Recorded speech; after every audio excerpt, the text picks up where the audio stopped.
Wake up, get my cake up. Boss up, wear my makeup. Real shit, no faking. Was mine and I'm going for the taking. I was down bad, I had to hustle. Ain't got no time for no feet, I had to bust it. I had to get it out the mud, flex the muscle. I had to knock 'em on out, I had to tussle. Come and walk 'em out in my shoes, no insole. I can show you how to play the game, no console. Send your best man at me, just make sure you come and crafty and me sure you come correct, never over. Get this straight. Yeah. Hey, how you? Oh, pretty good. How you guys doing today? Good. Oh, How are pretty you? good. I don't think I've met your wife before. I think all the times we talk, I don't think I ever met her before. Yeah, hey, Carlina here. Nice to meet you as well. Nice to meet you. Nice to meet you. So I'm going to spend a little time talking about, we're going to talk about the ProBlk Health brand, where you guys going, how did you start it? Then we're going to talk about the giveaway, and then talk a little bit about Ebony Hustle. Absolutely. All right. So tell us about. It was good. We just finished it. We just finished it. Yeah, I just watched. Okay, very good, very good. So tell me about ProBlk Health. Let the audience know about it.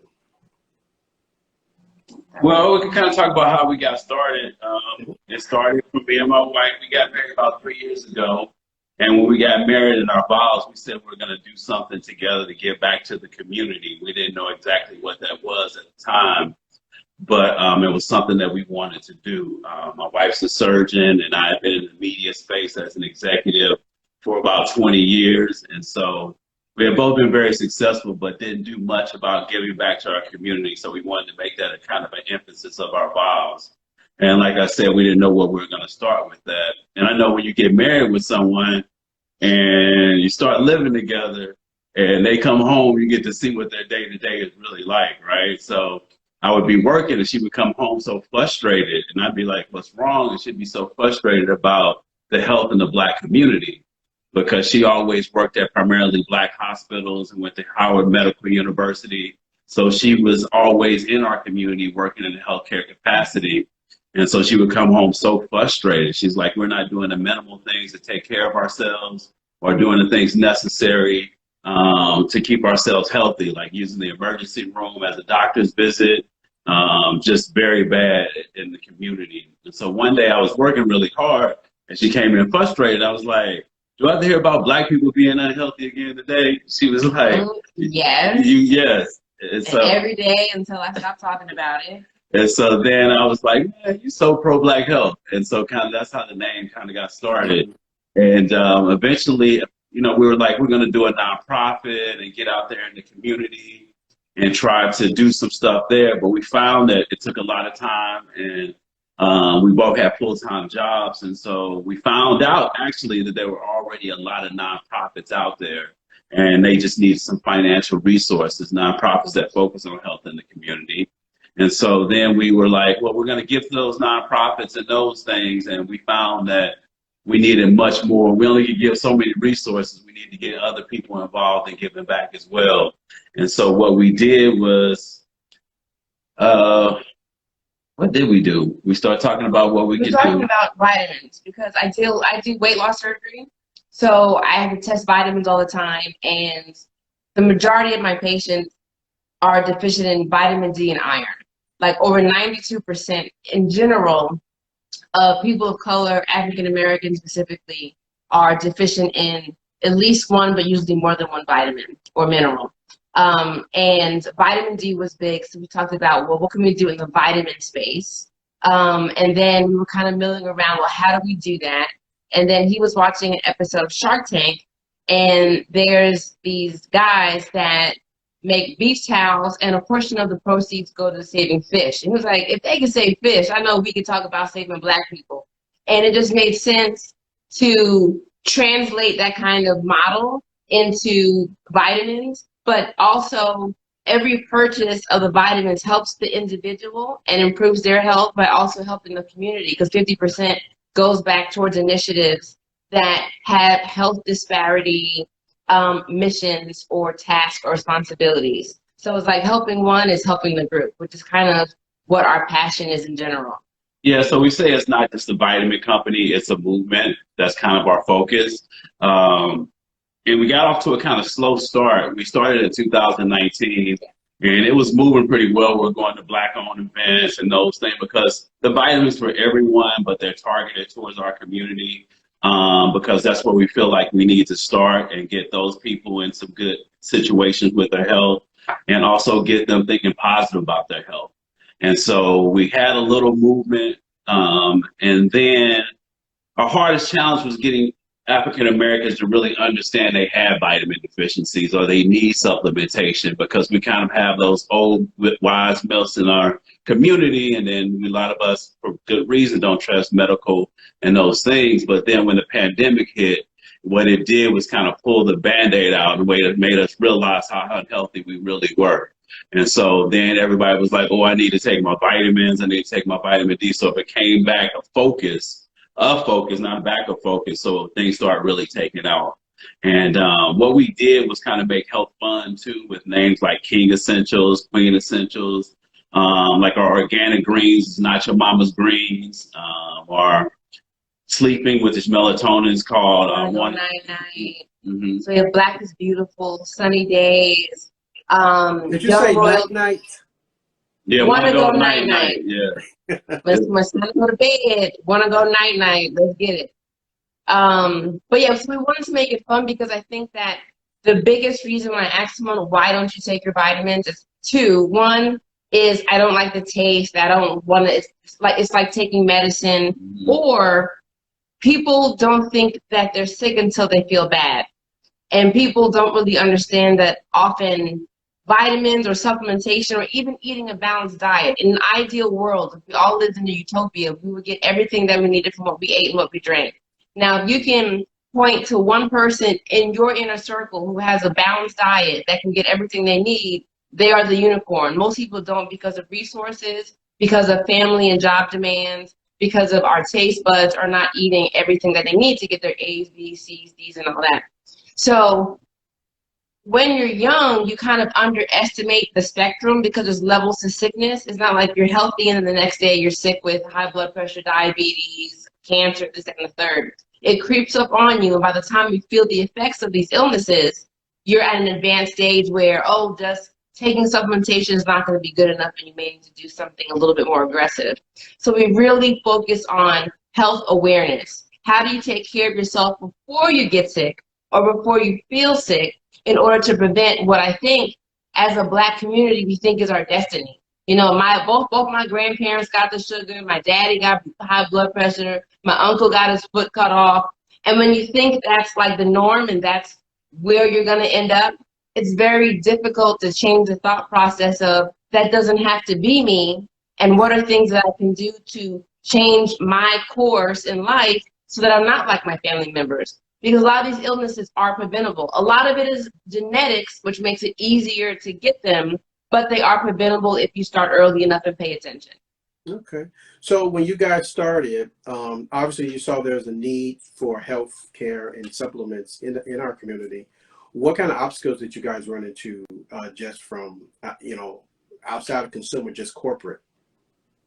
Yeah, I think that really we had to self-fund it. That was one thing. When you go to major banks and institutions to say, well, we want to do this vitamin company. Before Black-owned was so owned like it is now, we were back in 2019 before everybody jumped on board. But to say you want to do a vitamin company, target towards the Black community, and you want to get 50% of the net profits back, that's not what they want to hear. But it was something that we wanted to stand by. They were like, can we do 10%, 25%? But we were like, no, we really wanted to make an impact if we can.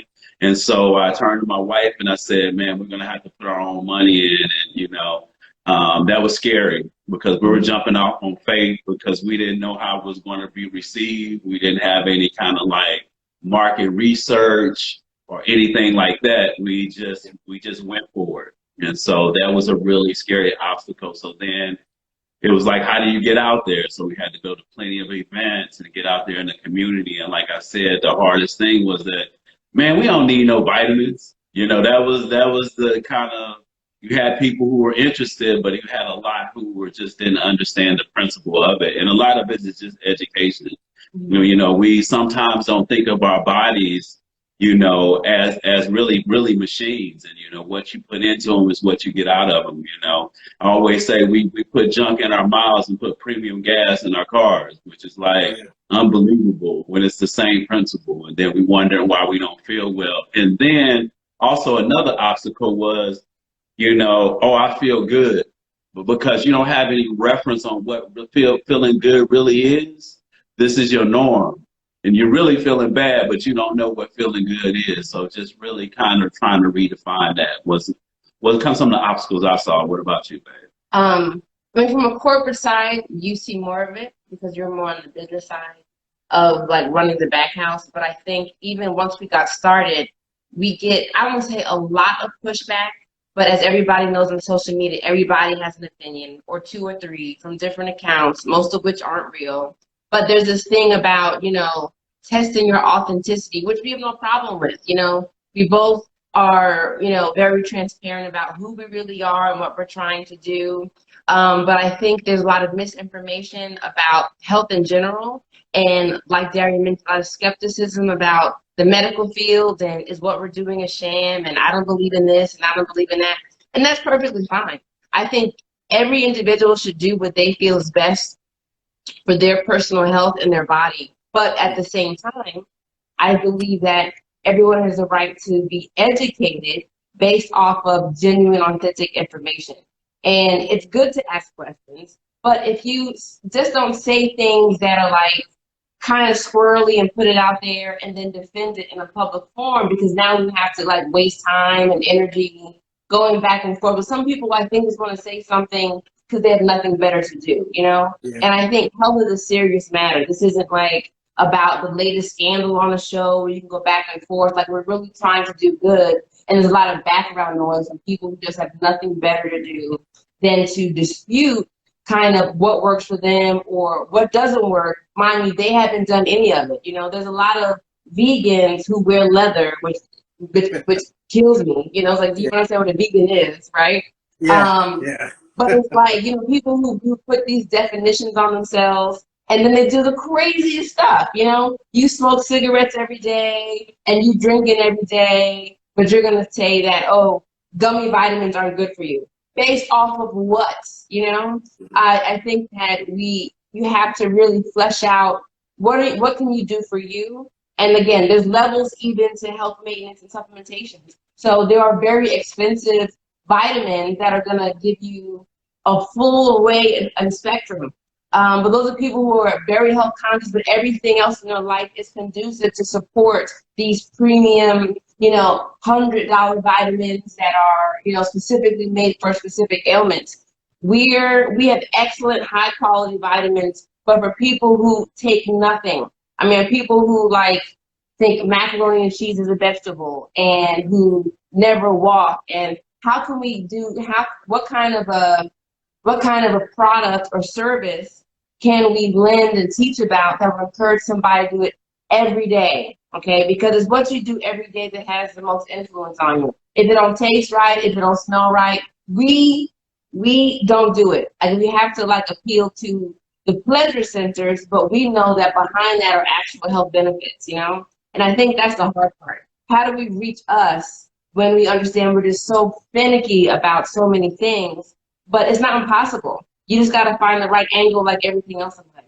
Yeah, to go back to that, when we started with certain types of vitamins, and now we got, you know, things that have more vitamins than anything on the market. So, you know, it's like we answered those questions and like, oh, this doesn't have this, don't have. Now we got one that has hundreds of thousands of more than anything and everything, and magnesium, 1,000 vitamins. And that really wasn't the problem, because then we offer that. It was just I wanted to complain about something. Yeah. You know, so now I was going to ask you about. Yeah, Go ahead. Sorry, because I was going to ask you about potency, but you kind of like answered, because there are a lot of vitamins out there. I mean, you're marketing to African Americans, but when you get the naysayers, you really have to, you know, we as Black folks, when we doing stuff, we got to do the extra. We can't just, we got to do the extra. So you took the extra step to make it more potent, to try to kind of cut. You're not going to be able to cut down on naysayers. It's just like I said, people always got to have something to say. But you took the extra effort to make it better. than what everybody else is getting, you know. Yeah. So I do like that. I also like the fact that you had said it before, and I think that Darren had mentioned this before, about it's a movement, you know. Yeah. And when you personally connect to people, when people feel like, when I go on TikTok and I look at the ProBlk Health hashtag, there are people that I imagine you don't know, all these people that just got your vitamins and they went out there and just raved about it. I mean, you know, that's not something you really can pay for. That's not something you really can, you know, coordinate per se. If people like it, they're going to talk about it.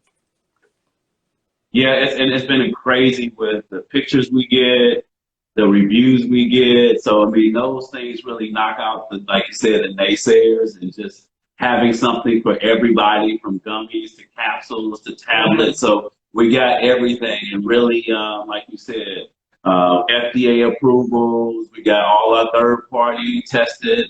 We all got our NSF, our GMP. So now we've knocked out all the, you know, the obstacles. So then, and we give you a 45-day supply versus 30-day supply of other companies, and we give 50% back to the community.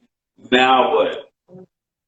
You know, the next question is why are you buying any other brand, right? So it's been a good thing though. But I like what you said. We got real positive feedback on the brand, and they love the movement, and we plan on growing that movement with more YouTube and more experiences and stuff for our customers. So we're very excited about that movement part, because that's really our focus for 2022, is to just build this community even more. And so that's kind of why we're on board with you this year, and really trying to do more things and different touch points. So, you know, we definitely appreciate the opportunity to work with you, because that's important to us. And so we're just looking forward to the next stages and the next part of our journey. Yeah, we appreciate you. You know, even the process, when I've done projects, films or television, I usually take the script and send it to a product placement agency, and they usually find people. Usually they look for people who can pay the fee. That's pretty much what they come up with. But this time when I did this, I really didn't want to do that. I really wanted to try to connect with Black brands that I felt like have viable products. They had a really good social media following and connection to people, to give them the opportunity to expose to a whole nother audience. You know, by doing a product placement, now you're connecting to people who traditionally probably wouldn't be thinking about you. They wouldn't see anything about you. And then it allows them to know that there is a Black vitamin company, a Black supplement company. The 9 companies that we ultimately decided to, I talked to maybe about 200 companies. I talked to a lot of people. Initially, you send people messages and they'd be like, oh, somebody playing on Instagram. Nobody really want to put my product in it. So once you get past that point and see that it's really something viable, then I was able to kind of narrow down to really good brands. And I really like the fact that your focus was about promoting Black health. That is very important. You know, when Obamacare passed, one of the things, provision of Obamacare is preventative care.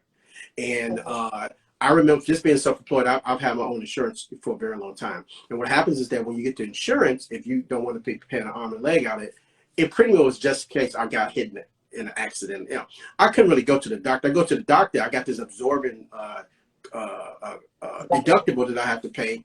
So if I went to the doctor I really need to, I end up paying for the doctor. Where Obamacare allows for people to be able to do the preventative care, to really get in touch with what's wrong with you. I did not know, and I guess I did, but I snore, and I didn't realize I had sleep apnea.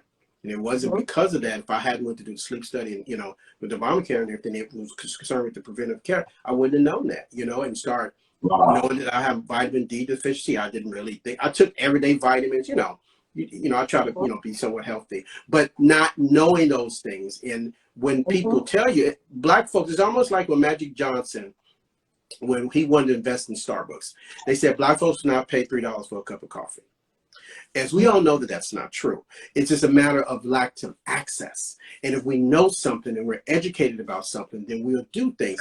Just like with with vegans and people try to eat better, smoothies, all those different things.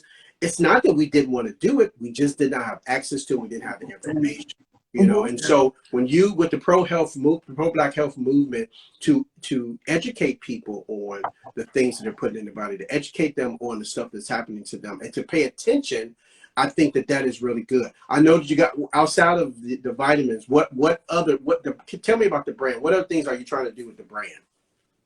Yeah, we're trying to take the brand to the next level. We're talking about that. With The clothing brand. So we are trying to, starting this year. So we had initially launched some apparel, and we took it down. It was from when we first started, and it just didn't feel right, so we stopped. And we're gonna bring it back, and we want to bring it back because if you define like what is pro-Black, right? What is the definition of that? What is pro-Black health specifically? Is promoting the health of Black people.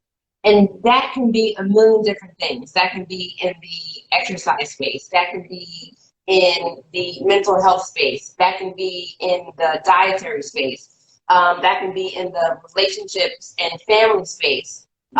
So we wanted to put it on something, because let's say, you know, I have my own vitamins that I use. Like I said, it's not, we're not that pressed to say that if you do not take our particular brand, you won't be healthy. We just want you to have it top of mind that you want to be healthy, and what are you going to do to be healthier, right? So you can support or even show that you are a believer, you are a part of the movement of, you agree with promoting the health of not only yourself, but other people of color and other Black people. So that's what we're trying to do, to spread it beyond just the supplement space, because I think there's ways to show that and spread that kind of messaging outside of just the supplements themselves. So that's a part that we're about to really launch and open up in the next couple of months. Okay, all right, very good. So let's talk about Ebony Hustle. Yes. You know, the thing about it is, somebody asked me, I did this podcast not too long ago, and a man asked me, what made you think of Ebony Hustle? I was not necessarily trying to do a movie like Ebony Hustle. It was really a partnership with Maverick. They had come to me and said that they wanted to do kind of a Foxy Brown type thing. And I was kind of more of an outset of, well, I don't want to do a blaxploitation picture because I am Black. So I don't necessarily want to do that. But I want to try to find a balance between what they are trying to get into what I feel like I can do as a Black creator, you know. So Ebony Hustle came up, you know, and so we really tried to do a movie that was really promoting a strong, positive woman, a woman that has a direction. She's trying to go, you know, she's knows exactly where she wants to go, and she's going to go through any obstacle to try to do that. So you guys saw, so tell me what you think about it. I thought it was relevant on a number of like layers, right? So, and I'm not saying this was intentional, but it had a lot of like R. Kelly links to it, and I say R. Kelly just with that being the older male taking advantage of younger women. And I think people in power, I'm not going to say just men, but people in power, entertainment industry, have a lot of influence on people who are younger, who do not maybe have the best family background and support, or very vulnerable. And they get kind of caught in these situations that they're not supposed to be in. And I think showing or shedding light on that, it's real, because R. Kelly is like a big name, but there are people who we don't know their names on a smaller level who are being in these very manipulative relationships that are unhealthy and abusive. So I think to show that, I thought was really cool, and it was relevant just to kind of like the times. I like the fact that Miss Ebony being a cougar, a lot of older women, and I say older in jest because I'm, you know, in my early 40s and I don't feel old, but I think there's like, you know, before 40 felt or seemed so old, but now this middle-aged demographic, we on a comeback, you know, and I think it's good to show that you can live your life, and you can be sexy, and you can be tough, and you can be educated, and you can be independent, and to kind of not pigeonhole, you know, middle-aged women to this, oh, I gotta be home by myself and chasing a man and, you know, doing things that are mundane, to kind of take their power away. And I thought it was so cool that you gave her a voice, and you gave her a conscience, and you made her desirable to other men or other people in her space. Because I think that oftentimes, especially entertainment, once you hit 35, you're kind of written off as somebody who would be desirable in a relationship. So I like that you gave power to the middle age demographic. And like Darren was saying, you know, giving like young actors an opportunity to like hone their craft and to be seen. Yeah. I mean, it's just like so cool what you did. Mm-hmm. Well, I think that's appreciate really that. cool. One of the things that I was trying to do also to, I had did a film a couple of years ago, and I was actually in Atlanta, and I was doing a press junket. And so young people come to me all the time. You ask you how to get into business, how to do stuff. And I talked to this young guy, and he came up to me, asked a question. I said, I'll tell you what. I said, you have something that I didn't have growing up. You got Google. If you ask Google the right question, you get the right answer. He stopped, and he looked at me, and he said, you know what, John? I don't even know what the right question to ask. And so that made me start thinking that there are a lot of young Black creatives who done lots of music videos, done a whole bunch of different things, but they just don't know how to go to the next level, how to present themselves and kind of get there, you know. And so I start to look for distribution partners who were willing to allow me to produce and give them opportunity. A lot of them said no. They was like, if you're not directing, I'm not really interested in doing it. But I was able to find two that was like okay with doing some stuff with me, allowing these guys opportunity. Because it's a different conversation when you go to a distributor and you tell them just to Google it, and then the movie is everywhere versus it's just on YouTube or just on, you know, one platform, you know. So it's a different opportunity. So the guy who directed this was named Jamaz Hampton. Jamaz was a music video director from Chicago. He's done a lot of music videos, other projects too. I met him a couple of years ago. I was directing a couple of episodes of this international TV series, and he was one of the camera guys. And so I just remembered him. And when this opportunity came, it was kind of like, I think that this would really be perfect for him, you know, because he had put in a lot of hard work, but he seemed like not to be able to kind of get over that hump. And I'm really hoping that this will give him the opportunity to have those better conversations with people and, you know, and other creatives, and kind of raise his, you know, stakes a little bit, you know, so you can go in there with like, okay, this is what I got, not just what I can maybe do, but this is what I got, you know. So that is really one of my focuses. When I was, you know, I didn't go to film school. You know, I wanted to be a gerontologist. I wanted to be a old folks doctor. That's what I wanted to do. And Wow. God bless you. well, my idea was this. This was my idea. When I was an undergrad, and I started like about to go into found a pre-med a medical school to go to. This production manager called me and said, she left a message on an answer machine and said that, that's gonna really tell my age, said that I have volunteered to work on this independent movie. And I was like, no, I didn't. She's like, yes, you did. I don't remember actually, honestly, to this day doing it. But at the time, I was a manager at a parking garage, and I had just lost my job. And so I was in school, I didn't have no job, and I was getting unemployment. And so it was for a second assistant director on this indie movie. And so she goes and she was like, I said, okay, well, I'm not doing nothing. You know, it sounds interesting. So I go in with this suit and tie, talk to the first assistant director. About 5 minutes, he realized I couldn't help him do nothing because I don't know nothing about movies. But she called me back and said that he really liked you, but there is a production assistant job in the art department. Would you interested in taking it? They were shooting 6 days a week. It was 16 hours a day, and the pay was $50 a week. And I said yes. So ironically, just the way the universe works, the movie that I worked on was called Scenes for the Soul. It was director George Tillman's first film out of film school. George has done Men of Honor. He's done Notorious with all the barbershop movies. But I didn't know who he was. I was just working on a project. And so I got into that, and I met this other guy who didn't go to film school either. And we started at the time doing, you know, look, after we started working with him, and I've done other stuff with George too, we started doing music videos and things of that sort. But you know, the funny thing about that, and this is really just the way, really, I'm a real big thing. Things happen for a reason. When I was in 3rd grade, there was an assembly program. They don't do it too much now, but you know, back in the day, used to have songs, whatever the popular songs, and the kids to get up and do stuff to the popular song. And so this song was the stylistics, People Make the World Go Round. And so when it got to me, you remember that? So when it got to me, I said that I wanted to be a film producer. My mother bought me this slate and this hat.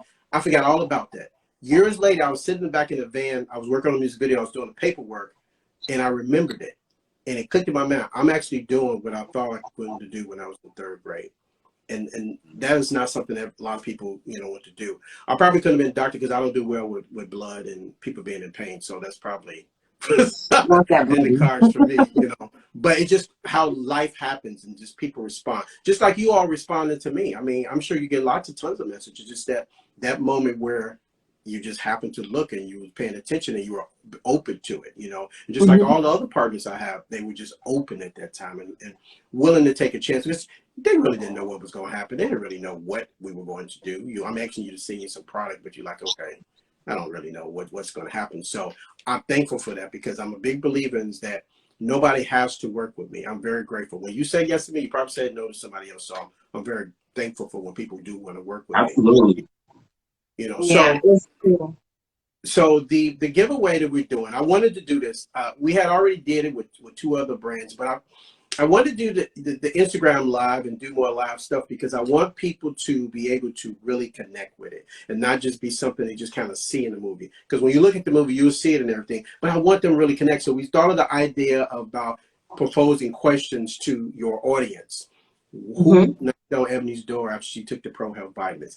That way they can go back, obviously look at the movie, and then answer the question.